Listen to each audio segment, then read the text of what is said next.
आदरणीय मंच आणि बंजारा समाजेर गाडेस अभ्यासक हरिभाऊ राठोड आणि आदरणीय राजेश राजू नाईक साहेब आणि मार प्रत्येक ठिकाणी ती समाजसेवक जे आमेलेचं ओंदूर जय सेवालन आज मार गोरबंजारा समाज आरक्षण सारं रस्ता पे उतर मेलोच आणि लढाई लढरोच तो आपले ना सबने सबन देखच मेलेचा की प्रत्येक ठिकाणी माहिती लाखो लाखो ती संख्या આપણે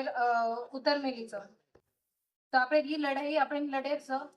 तो प्रत्येकाने आपण एकजुटीने राहायचं आपण जे आपले विषय जे चालरेच ओढात आणि जे विषय चालरेच ही आपण करायचे आणि म्हणून पहिले तो याडी मार नम्र विनंतीच की आपण प्रत्येकानं सहभागी व्हायचं आणि मग एक महिला करण मन जे बी आप जबाबदारी देवाळचो तुम्ही जबाबदारी लेन तयार छू आता मन बलाय आणि मार दी शब्द बोलेन मन तांस दे और सारा आयोजक आभार मानतो